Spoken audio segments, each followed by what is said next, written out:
Snake Eyes Visual FX and teach worldwide the way of a samurai. BTS of Snake Eyes with VFX Soup Olaf went. An iconic ninja warrior in the G.I. Joe franchise gets his own movie with the release of the summer thriller Snake Eyes, G.I. Joe Origins. The action-packed film is directed by Robert Schwenke, Flight Plan, and stars Henry Golding, Andrew Koji, and Ursula Corbero. The storyline centers on the mysterious lone fighter who is trained by an ancient Japanese ninja clan called the Arashikage but finds his loyalties tested when secrets from his past are revealed, as he eventually goes on the path to become the famous hero. The project utilizes practical and digital effects, with visual effects supervisor Olaf Wendt, Ad Astra, dividing 1,100 shots among Mr. X facilities in Toronto, Montreal, and Bangalore. Snake Eyes, Henry Golding, starts off as a street fighter and ends up as this accomplished samurai in the Arashikage costume, which is where the story ends. You also have characters like the Baroness, Ursula Corbero, who are well known that enter the movie. Sword fights on freeways. The production spent 2 months in Japan shooting at Himeji Castle, Kishiwada Castle, and Horyuji Temple, as well as around Tokyo, Osaka, and Hiroshima. Our director, Robert Schwenke, was after something that still felt grounded in realism. One of the big things for him was to shoot in Japan to get this feeling of authenticity. We were also working with a lot of Japanese crew and stunt guys. That was the starting off point. We're still having sword fights on top of a car carrier whizzing down a Japanese freeway.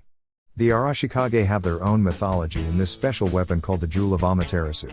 Snake Eyes and Tommy/Shadowstorm, Andrew Koji, have superior fighting abilities, but they're still regular people, not superheroes.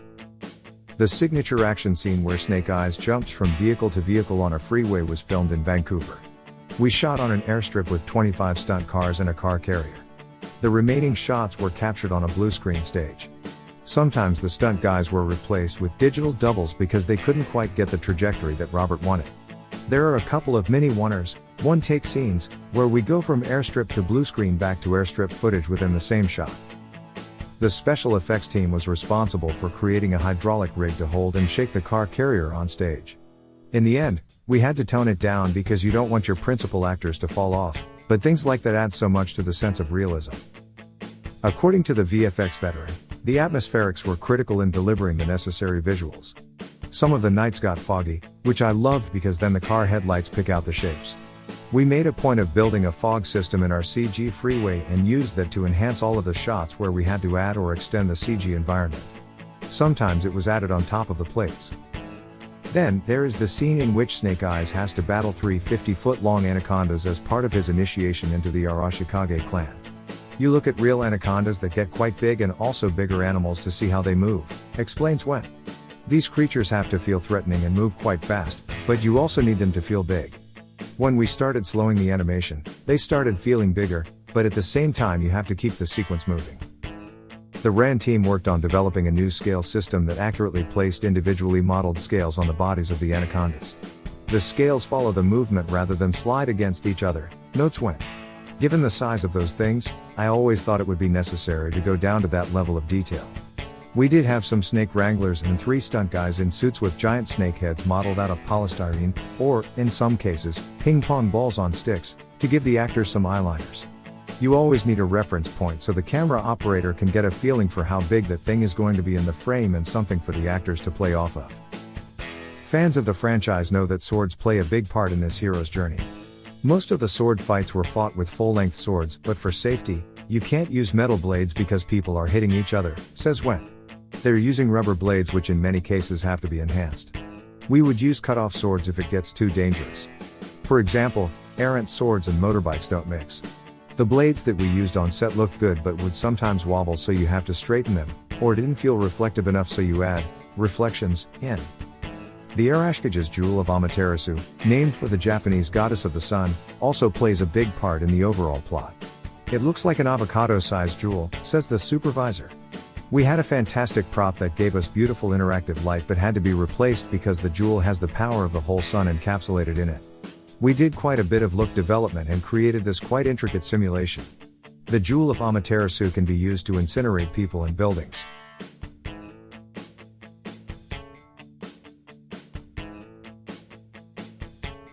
Mixing practical and digital fires. Clearly when we shot at Himeji Castle or Kishiwada Castle, which Kenta, Takahiro Hira blows up using the jewel. You can't do any practice, so we had to add everything, he points out. But we also shot a backlot of the Arashikage compound where we had a bunch of period-style Japanese buildings and could do a bit of practical fire. Then we went to shoot specific fire elements. We actually built some temporary structures resembling these Japanese buildings, set them on fire, and shot plates. We used that to put bits of fire around the compound. Snake Eyes costume and motorbike were done practically. We just added the visor and had a bunch of fully functional electric motorbikes that could accelerate in 2 seconds.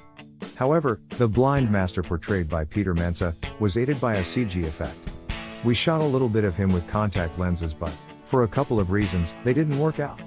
So we had to modify his eyes to look blind on quite a few shots. Post-production coincided with the global lockdown caused by the COVID pandemic. It has always amazed me how quickly everybody could adapt and handle a big show like this with everyone working from home, states Wen. We were lucky that we were able to get the film in the can before the lockdown hit, and our transition to work at home was at the beginning of the post, not during the middle, so we had a bit of time to adapt. Looking back at the overall VFX challenges of his team, Went says the freeway chase and the scenes involving the massive anacondas were the toughest ones to produce. I knew the snakes would need a custom scale system, which we then proceeded to build in RAND. The freeway chase changed as we didn't anticipate having to replace as much as we did in the end. That grew throughout shooting. The big variable was Japan, how much we could shoot practically and how much we would need to add.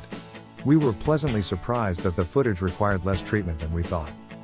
Paramount releases Snake Eyes, G.I. Joe Origins in US theaters on Friday, July 23.